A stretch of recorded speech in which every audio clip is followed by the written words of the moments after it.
जालौन के उरई स्थित न्यू मंगलम guest house में उत्तर प्रदेश उद्योग व्यापार मंडल की ओर से शनिवार को विशाल व्यापारी सम्मेलन का आयोजन किया गया। इस सम्मेलन में उत्तर प्रदेश सरकार के परिवहन मंत्री दयाशंकर सिंह ने विशेष रूप से भाग लिया। उन्होंने व्यापारियों को भरोसा दिलाते हुए कहा कि प्रदेश में व्यापारियों का उत्पीड़न किसी भी सूरत में बर्दाश्त नहीं किया जाएगा। परिवहन मंत्री दयाशंकर सिंह ने कहा, जब से प्रदेश में योगी सरकार आई है, व्यापारियों के हित में बड़े कदम उठाए गए हैं। अब कोई भी गुंडा या माफिया व्यापारियों से अवैध वसूली नहीं कर सकता। व्यापारियों के लिए प्रदेश में एक सुरक्षित और सकारात्मक माहौल बनाया गया है। सम्मेलन में ओवरलोड वाहनों की समस्या पर भी चर्चा हुई। दयाशंकर सिंह ने कहा, प्रदेश में ओवरलोड वाहनों पर रोक लगाने के लिए स्पेशल टास्क फोर्स का गठन किया गया है। पुलिस, खनन और परिवहन विभाग की संयुक्त टीम ओवरलोडिंग पर सख्ती से कार्रवाई कर रही है। इसके अलावा सीसीटीवी कैमरों से भी निगरानी रखी जा रही है। प्रदेश अध्यक्ष मुकुंद बिहारी मिश्रा ने व्यापारियों की समस्याओं को मंच पर उठाया। सम्मेलन की अध्यक्षता अशोक कुमार राठौर ने की, जबकि संचालन प्रदेश महामंत्री दिलीप सेठ, लक्ष्मण दास बाबानी और यादविंद्र सिंह ने संयुक्त रूप से किया। परिवहन मंत्री ने कहा, योगी सरकार व्यापारियों की समस्याओं को लेकर बेहद गंभीर है और उनके समाधान के लिए हर संभव कदम उठाए जा रहे हैं। व्यापारियों को अब किसी भी तरह की चिंता करने की आवश्यकता नहीं है।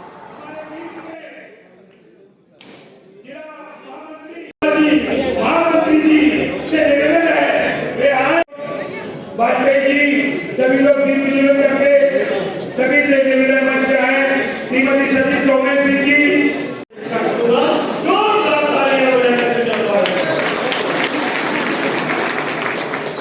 मैं स्वागत करता हूँ अपने माननीय अध्यक्ष जो हम सबको दे रहे हैं। आज की कार्यक्रम की अध्यक्षता कर रहे माननीय श्री अशोक राठौर जी को पुष्प गुच्छ भेंट करके स्वागत अभिनंदन करें। हमारे बीच में कार्यक्रम के ऐसे जो हमारे प्रदेश के सदस्य विधायक भी रहे और वर्तमान में काफी से विधायक हैं, ऐसे हमारे आदरणीय पूर्वज बड़े भाई आदरणीय जी उत्तर प्रदेश उद्योग व्यापार मंडल के उरई जालौन के व्यापारिक सम्मेलन में व्यापार मंडल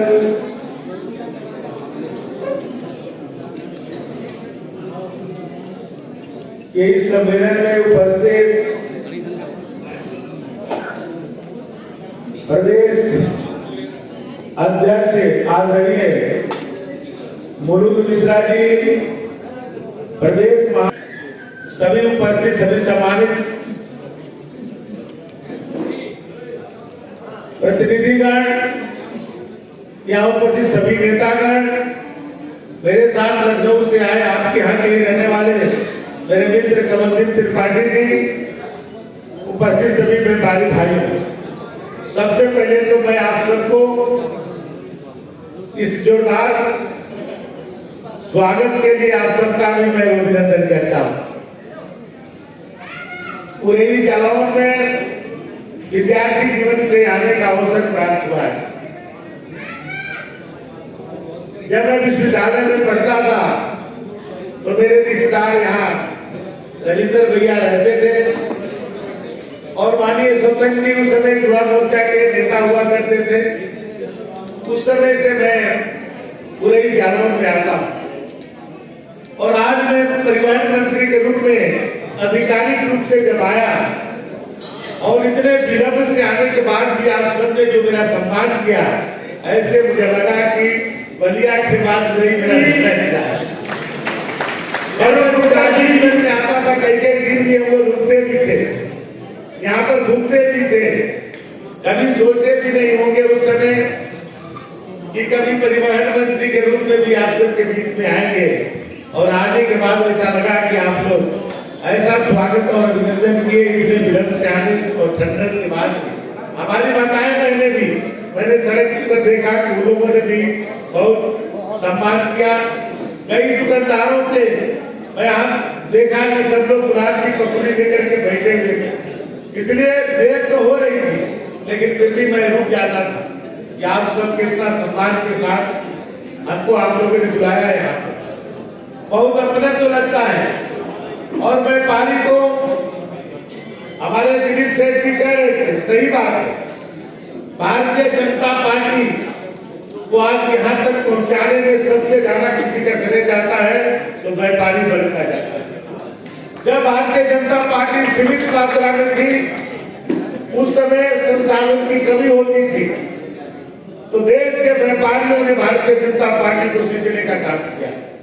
और आज के व्यापार मंडल के अध्यक्ष जो है, उनके पिताजी, हम लोग देखते हैं कि किस तरह से पूरे देश में व्यापारियों को संगठित करने के लिए पूरे प्रदेश नहीं देश के दौरे करते थे। और पार्टी के सांसद के रूप में भी व्यापारियों की आवाज को संसद में सदैव उठाते रहते थे आदरणीय श्याम बिहारी मिश्रा जी। और उन्हीं के पदचिन्हों पर आज उनके बेटे भी चल रहे हैं। अभी बलिया के अंदर भी रथ लेकर के गए थे और मैंने वहां पर एक विधायक के रूप में आपका स्वागत भी किया था वहां पर। और व्यापारियों का इतना अच्छा संगठन आप सबने बनाया है, ये देख करके बहुत मन प्रफुल्लित होता है। आज मैं यहाँ देख रहा हूँ कि समाज के हर वर्ग के जो व्यापारी यहाँ पर उपस्थित हैं और आपके संगठन इतना समृद्ध है, इतने ताकतवर है और आप लोग के संगठन में इतना भरोसा है, तो कोई भी चीज ऐसा नहीं है जो आप चाहें और वो चाहे असंभव हो। आपकी ताकत है कि आप अपनी बातों को सही ढंग से, चाहे वो सरकार हो या समाज हो, उसके साथ आप अपनी बात को उचित फोरम पर रख सकते हैं, अपने अनुरूप उसका निर्णय करा सकते हैं। बहुत सारे मुद्दे माननीय अभी दिया गया है। मैं आपको विश्वास दिलाता हूँ कि आप सबके मुद्दों को माननीय जोगी जी के सामने रखने का भी काम करूंगा और आप कहेंगे तो आपको प्रतिनिधियों को मुख्यमंत्री जोगी जी से मिला करके उनके समक्ष प्रस्तुत करके आपकी समस्याओं को भी रखने का काम करूंगा। उत्तर प्रदेश में आप ऐसे मुख्यमंत्री दिए हैं जो सदैव उत्तर प्रदेश लोगों के लिए बेहतर क्या हो सकता है उसके बारे में सोचते हैं। जैसे पूरे देश को बेहतर बनाने के लिए मोदी जी सोचते हैं, उसी तरह से उत्तर प्रदेश को बेहतर बनाने के लिए योगी जी सोचते हैं। मोदी और योगी ऐसा नेतृत्व आप सब नहीं, तो ऐसा नेतृत्व बहुत कम प्राप्त होता है। न जोगी अपने लिए जीते हैं, न मोदी अपने लिए जीते हैं, पूरा जीवन देश और समाज के लिए दोनों समर्पित करने का काम। आप सोच सकते हैं कि 2014 से पहले देश की स्थिति कैसी थी। कभी टूटी घोटाला होता था, कभी कोयला घोटाला होता था, कभी आसमान से लेकर पताल तक घोटाले होते थे। लेकिन मोदी जी के कार्यकाल में आप कभी सोच सकते हैं कोई घोटाला हुआ? पूरे दुनिया में एक हम लोग की छवि खराब बनी हुई थी कि भारत घोटाले वालों का देश है, भारत गरीब देश है, भारत अशिक्षित देश है। लेकिन आज क्या हो रहा है? आज दुनिया के सबसे ताकतवर देश अमेरिका, वहां के राष्ट्रपति भी आज कहता है कि मोदी जी मेरा आप समर्थन कर दीजिए। आप देखते हैं ट्रंप ने कहा था कि कह दीजिए, एक बार फिर से ट्रंप मोदी जी से आह्वान करता है। दुनिया में आज जो देश कभी कहा जाता था कि कभी जिसका सूर्यास्त नहीं होता था, इंग्लैंड, वहां पर जाकर के भारत के कुल के लोग वहां प्रधानमंत्री बन जा रहे हैं। ऑस्ट्रेलिया के राष्ट्रपति प्रधानमंत्री का पैर छूता है, अफ्रीका का राष्ट्रपति घोष कहता है। पूरे दुनिया में आज आपके नेतृत्व को स्वीकारा जा रहा है। कोरोना काल में आप देखे होंगे कि अमेरिका के व्हाइट हाउस में ऋग्वेद का पाठ हुआ, हवन हुआ, आपके भारत के विद्वान पंडितों को बुला करके दुनिया के लोग आपके भारतीय और संस्कृति को स्वीकार कर रहे हैं कि क्यों संभव हुआ, आज मोदी जैसा नेतृत्व मिला। कोरोना काल में लोगों को रोजगार छूट गया, नौकरियां बंद हो गई, लेकिन कोई भूखा नहीं रहा। ये मोदी जी है, इसलिए मुमकिन होता है।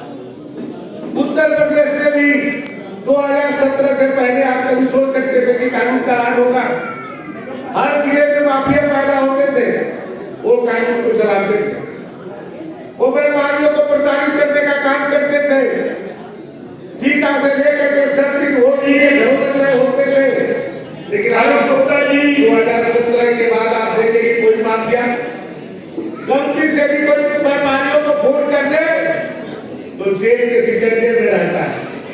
आज या तो व्यापारी को धमकाने वाले या तो जेल में है या तो ऊपर चले गए। ये योगी जी का ही नेतृत्व है। क्या व्यापारी सुरक्षित है? उनको किसी प्रकार का कोई थ्रेट करने वाला उत्तर प्रदेश में नहीं है। कोई गलती से भी किसी व्यापारी को धमका नहीं सकता है। ये योगी जी की कानून व्यवस्था है और ये आप सबके कारण ही है, क्योंकि आप सबने भारतीय जनता पार्टी को नहीं जिताया होता। दो बार योगी के मुख्यमंत्री नहीं बनते तो इस तरह के कानून का राज स्थापित नहीं होता। तो आज की जो भी समस्याएं होंगी, वो समस्याओं को पूरा करने का दायित्व हम सबका है। मैं तो सभी विभागों की बात नहीं कह सकता हूँ। आप जो पत्रक में दिए हैं इसको माननीय मुख्यमंत्री जी तक जरूर पहुंचाएंगे और आज के सभी प्रतिनिधि 4, 5, 6 लोग 10 लोग आप लोग एक दिन समय दीजिए। मैं खुद योगी जी से समय लेकर के आप सब अब आप सबके प्रतिनिधि है तो उड़ई के मेरे तीनों विधायक बैठे हुए हैं और तीनों मेरे मित्र हैं। तीनों से मेरे विद्यार्थी जीवन से ही संबंध है, चाहे पुलिस जी हो, चाहे जांच सेक्टर जी हो, चाहे विनोद जी भी, हम लोग विद्यार्थी जीवन से आपसे मिलते रहे और वो भी हम लोग जब उनके धारा में आज की तारीख में आज मोदी जी और योगी जी को मजबूत करने के साथ से तो हम आप लोग के साथ साथ एक चौथा मैं भी हूँ परिवार मंत्री के रूप में यूरई के व्यापारियों का प्रतिनिधित्व करने के लिए मुख्यमंत्री जी के साथ हम लोग जाएंगे। आप लोग भी साथ रहेंगे, जो भी उचित आपकी मांग होगी उसको जरूर पूरा किया जाए।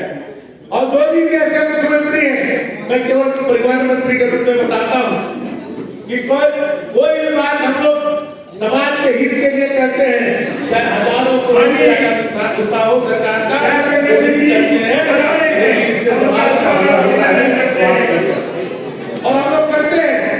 आप देखते होंगे कि हमारे अब 3000 करोड़ रुपया व्यापारियों का जो गाड़ी चलाते हैं देश के रूप में वो बकायेदार है। एक गाड़ी मेरे पास आई 1957 की, उसका टैक्स जो है 5 लाख रुपया हो गया था और एक व्यक्ति ने मुझसे कहा कि बताइए 1957 की गाड़ी क्या चल रही होगी, लेकिन आपके विभाग में इस पर टैक्स लग रहा है। ऐसे 5,28,000 गाड़ियां हैं, 1,66,000 गाड़ियां ऐसी है जिसकी आरसी कट गई है। इसमें कोई ट्रक चलाता होगा तो इसका अनुभव करता होगा। मैंने महाराज जी से कहा कि 1957 की आदमी जिंदा नहीं है, गाड़ी कहां से जिंदा होगी? ये व्यापारियों पर अलग तरह के परेशान करने का ही काम है। उन्होंने कहा इसका समाधान निकालो। मैंने पिछले साल 75% छूट देने का एक कुछ समाधान निकाला था और उसमें से 250 करोड़ रुपया हमारे व्यापारियों ने दे भी दिया और हमको 250 करोड़ रुपया प्राप्त हुआ। इस बार हमने 100% छूट के लिए हमने निकाला है। हमारे आरटीओ हर जगह प्रचार करते होंगे कि हमको 100% छूट हमने दे दिया। मैंने कहा कि आप लोग अपनी इसको करके अपनी गाड़ी का कागज क्लियर करा लीजिए। दूसरा मैंने और कहा कि अपनी गाड़ी को यदि स्क्रैप करानी है उसका हमारे यहाँ रजिस्ट्रेशन करा लीजिए। स्क्रैप में तो 10 से 15% और पैसा मैं आपको दे दूंगा नई गाड़ी खरीदने के लिए। ये व्यवस्था केवल योगी जी कर सकते हैं कि जनता के हित में उन लोग के लिए। नोएडा गाजियाबाद के लोग प्रतिदिन दिल्ली जाते थे, दिल्ली वाले प्रतिदिन नोएडा गाजियाबाद और हमारे 10 जनपदों में एनसीआर में आते थे। हम लोग टैक्स लेते थे उत्तर प्रदेश। हमने कहा लाखों लोग रोज प्रतिदिन दिल्ली और गुड़गांव जाते हैं गुड़गांव वाले, नोएडा और गाजियाबाद आते हैं, रोज उनको टैक्स देना पड़ता है, गाड़ी खड़ी होती है, जाम लग जाता है। महाराज ने कहा कि कितना नुकसान होगा, हमने कहा 12 करोड़ रुपया पर मंथ, बोले कि माफ कर दो। आज लाखों लोग नोएडा गाजियाबाद से दिल्ली जाते हैं, दिल्ली से नोएडा आते हैं, 1 पैसा भी टैक्स नहीं दिया जाता है, फ्री टैक्स किया गया है। ये योगी जी है इसलिए होता है। मैं ये कहना इसलिए कहता हूं मित्रों कि योगी जी कहते हैं कि जनता के हित में फैसला लीजिए, भ्रष्टाचार मत करिए। तो कोई भी ऐसी समस्या नहीं है आपका जो समाधान न हो सके। हम तो टैक्स के भी कम करने के भी, हमारे जो टैक्स है हमारे गाड़ियों का, उसको भी टैक्स कम करने के हम प्रस्ताव दिए हैं कि टैक्स कम कर दिया जाए। हमने कहा कि बाहर से लोग आएंगे, कोई एक बस लेकर के आता है, उसमें 50 लोग बैठे रहते हैं, 8 दिन 5 दिन लोग उत्तर प्रदेश में घूमेगा, तो आप ये बताइए कोई व्यक्ति 5,000 रुपए से कम थोड़ी खर्चा करेगा। यदि 5,000 भी खर्चा करेगा तो 2.5 लाख रुपया हो गया, और 2.5 लाख रुपया का 18% टैक्स तो जीएसटी में नहीं देते हैं। तो हम गाड़ी में टैक्स लेकर क्या करेंगे, सरकार को 36,000 रुपये दे दे रहे हैं, 8 दिन में 36,000 दे दे रहे, हम तो साल भर में जो है हजारों लेते हैं। तो जनता को लाभ जिस काम से हो उसको किया जाए। इसलिए आप सब तो सदैव हम सबको समर्थन करने का काम किए हैं। यदि बाबा साहब नहीं होते तो महाराणा प्रताप क्या हम लोग स्वाभिमान को बचा पाते क्या? इसलिए आप सब घमासान हैं, आप इस देश को, इस प्रदेश को आगे बढ़ाने वाले आप लोग हैं, तो आपका सम्मान सदैव सर्वोपरि है। दिलीप सेठ जी ने कहा कि एमएलसी बनाया जाए। अरे आप एक एमएलसी का सब कुछ होंगे, पूरी पार्टी आप चला रहे हैं। हमारे आप देखिए कि आप देश के अंदर आप देखिए कि हमारे पीयूष गोयल जी चला रहे हैं, यहाँ आप देखिए कि नितिन अग्रवाल जी से लेकर के कपिल देव अग्रवाल कितने लोग हैं। आप अपने को सीमित मत करिए, आप और ज्यादा बढ़ाइए अपने आप को। एमएलसी बना देगी पार्टी तो 2, 4, 5 बन सकते हैं। आपकी संख्या उससे कई गुना ज्यादा है, उसमें प्रतिनिधित्व करिए, आप प्रदेश और देश को चलाइए। लेकिन आपका ये बढ़िया है कि जो लोग टैक्स देते हैं उनका होना चाहिए। आप प्रस्ताव ये भी योगी जी के सामने रखा जाएगा, क्योंकि बहुत सारे परिवर्तन देश में होने वाला है, उसमें ये भी एक परिवर्तन हो कि जो टैक्स पेयर है उनके लिए अलग से कुछ सम्मान की व्यवस्था हो। यह आपका डिमांड अच्छा है। क्या ये भी बताया गया है कि अभी हमारे किसी दुकानों को भी खाली कराया जा रहा है। आप देखते होंगे कि हमारे बच्चे एक दिन पाने योगी जी क्या पहुंचते, जो हमें जगहों पर बना हुआ था लोगों के मकान, लेकिन योगी जी ने कहा कि नहीं, गरीबों के मकान नहीं ढाए जाएंगे। तो इस तरह की कोई प्रस्ताव आता है, इस पर भी भारतीय सरकार से विचार कराया जाएगा। किसी भी व्यापारियों को किसी तरह के उनको जो भी उचित उनकी मांगे उसको मांगी जाएगी। आप सबका पत्र हम सबको प्राप्त हो गया है। मैं आप सबको धन्यवाद देता हूँ कि आप सुबह से यहाँ पर बैठे हुए ठंड में हमारी माताएं बहनें भी, जिनको घर पे जाकर के खाना भी बनाना है, सुबह में बच्चों को स्कूल भी भेजना पड़ता है, बहुत सारी जिम्मेदारियां हैं, फिर भी अपने संगठन के लिए इतना समय दे देंगे। ये संगठन मजबूत हो, इस मजबूत में होने में हम सबकी जहाँ भी भूमिका होगी, हम लोग आप सबके पीछे खड़े नजर आएंगे। और जो भी हमको 2 पत्र के हम प्राप्त हुआ है, दोनों पत्रकों को सरकार के समक्ष रखा जाएगा और ये विभाग माननीय मुख्यमंत्री जी के पास ही है। आप लोग यकीन आइए मुख्यमंत्री जी से भी और वित्त मंत्री माननीय सुरेश खन्ना जी के साथ भी, तो वो मेरे पड़ोसी हैं, मैं 9 नंबर में रहता हूँ, 10 नंबर में रहते हैं, उनसे भी आप लोग को मिलाएंगे और जीएसटी काउंसिल की बैठक में वही जाते हैं, वो बात आपको वहां तक पहुंचाने का काम करेंगे। आप सबने सम्मान दिया, आपने स्वागत किया, इसलिए से आपको बहुत बहुत धन्यवाद।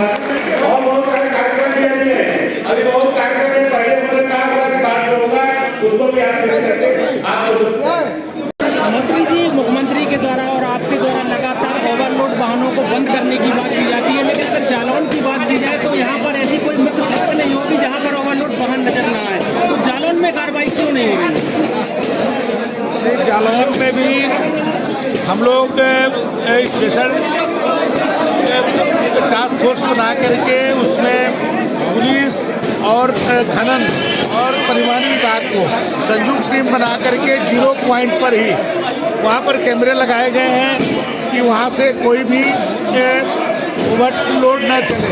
यदि इस तरह की कोई बात होगी तो इसको मैं जिलाधिकारी से बात करके इसको करूँगा कि तीनों संयुक्त टीम बना कर 0 पॉइंट से उसको रोकने के लिए हम लोगों ने व्यवस्था बनाई है। वहाँ कैमरे लगाए हैं, वहाँ पर